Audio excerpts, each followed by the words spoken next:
Sr. Presidente, queria também cumprimentar o Sr. Inspetor-Geral e o Sr. Subinspetor-Geral da ACT em nome do Grupo Parlamentar do Partido Comunista Português, agradecer a disponibilidade de aqui estar e da exposição que fizeram. Dizer que o PCP reconhece que aquilo que foram as últimas alterações ao Código de Trabalho na linha do que tinha sido a alteração anterior do Governo do Partido Socialista veio reduzir os custos de trabalho, generalizar a precariedade, o aumento e a desregulamentação dos horários de trabalho, o desmantelamento das funções sociais do Estado, a facilitação e o embaraçecimento dos despedimentos, pelo que aquilo que o relatório da ACT traduz na nossa lógica não é por acaso, na prática, traduz aquilo que foi uma opção política de desvalorização profunda do trabalho e que nos preocupa. Aliás, entendemos mesmo que na página 33 do relatório, quando é dito que o quadro de crise agudiza o trabalho precário, que altera as condições de exposição dos trabalhadores aos riscos profissionais, quando as alterações na legislação do trabalho, em particular da flexibilização da gestão dos tempos de trabalho e de formas de contratuais de recrutamento de trabalhadores com acréscimo da precariedade legal, o progressivo recurso às diversas formas de cessação de contratos de trabalho, requerem da ação inspectiva uma intervenção mais exigente e concertada, entendemos que, de facto, foi tomada uma opção política que, no nosso entendimento, é também um sinal dos tempos que vivemos, que é de um profundo retrocesso civilizacional no que diz respeito às questões do trabalho.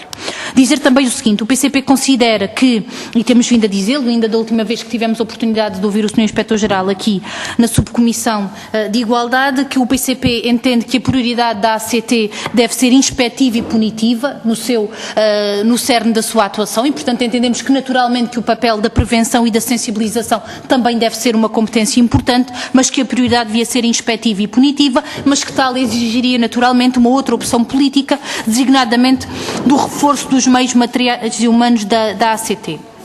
Dizer que, ao não assegurar um número de inspectores e de meios ao seu dispor, o PCP entende que o Governo PSD-CDS é responsável direto e indireto pela generalização de ilegalidades, incumprimentos e atropelos sucessivos à lei.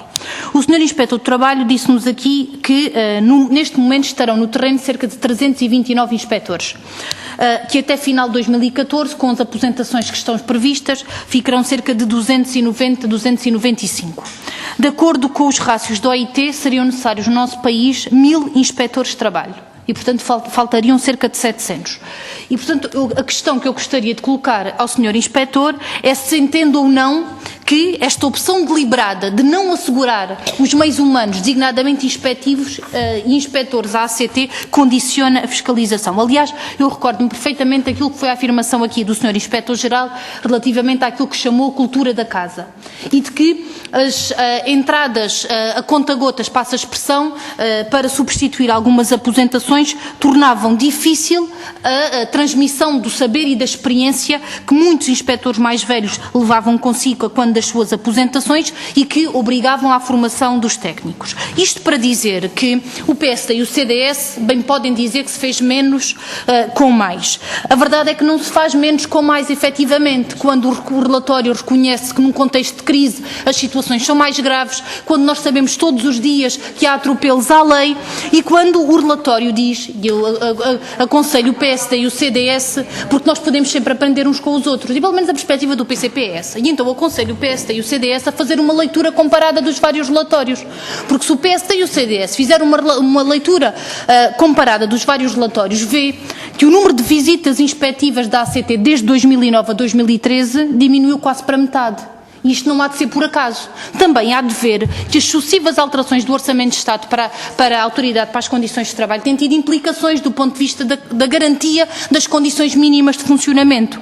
Porque, Sr. Deputado, eu pergunto ao PSD e ao CDS se não ficarão preocupados pelo facto de eu não sei se o PSD e o CDS aqui não querem defender o Governo, se não quiserem eu não me dirijo a vocês, se quiserem eu farei naturalmente esse papel, porque de facto é grave que em 2012 tenham sido feitas 54.922 visitas de inspeção e que em 2013 tenham sido 44.546. É verdade, e nós também não o ignoramos, que tendo em conta o número total de trabalhadores, aquilo que o relatório indica é que podem ter sido abrangidos mais trabalhadores. mas entendemos de facto que isto é também um sinal que nos preocupa. Dizer também o seguinte, nós, daquilo que foi a leitura que fizemos do relatório, ressalta-nos que, não sei se por opção da ACT, se por também dificuldade de meios humanos para a elaboração do mesmo, não há discriminação por distrito. Isto porquê? Porque os outros relatórios faziam discriminações por distrito dos pedidos de intervenção de infrações e sanções aplicadas. E, de certa forma, era inclusivamente um relatório muito exaustivo, mas que nos dava também uma dimensão mais concreta da realidade sociolaboral de cada um dos distritos. E a minha dúvida é, se, ao não se ter optado por manter este relatório, em que é que radicou esta justificação? Se foi por a decisão autónoma da ACT, se foi por decisão da tutela, relativamente à necessidade de apuramento destes dados. Tenho que pedir que conclua, Sr. Termino, Sr. Presidente, dizendo apenas o seguinte. Quando da discussão aqui da iniciativa legislativa de cidadãos e depois da proposta que o PSD e o CDS fizeram sobre a questão dos falsos recibos verdes, recordo perfeitamente que várias foram as pessoas que alertaram para o perigo de burocracia e de morosidade que isto iria levantar. E eu creio que a intervenção do Sr. Deputado do CDS acaba por ser franca neste sentido. É que entende que um trabalhador individualmente está numa relação, na sua relação laboral, de igual para a sua entidade patronal. E, portanto, o mecanismo que aqui invoca é no sentido de entender que individualmente o trabalhador não é a parte mais fraca de uma relação de trabalho, mas está numa situação de igualdade e, portanto, pode disputar e tem a justiça ao seu favor. Nós entendemos que há alternativas a esta matéria e nós temos vindo a apresentá-las. Entendemos que tudo isto e a situação atual da ACT radica numa opção política de classe deste Governo de desvalorização do trabalho e dos instrumentos fundamentais para a sua inspeção e para o cumprimento da lei que, no nosso entendimento, traduz-se num retrocesso que nós entendemos muito negativo. Muito obrigado. Obrigado, Sr. Presidente. Dizer que registamos aqui nesta audição que o CDS reconhece que os programas da Garantia Jovem, designadamente o Impulso Jovem e outro tipo de estágios, está a servir para necessidades permanentes das empresas, porque o PCP anda a dizer isto há meses, mas parece que ninguém reconhece, mas agora pela boca do CDS, naturalmente que o Governo há de reconhecer que está a recorrer ilegalmente à precariedade para necessidades permanentes. Dizer que, sobre a questão dos falsos recibos verdes e a questão do uso abusivo dos contratos a prazo.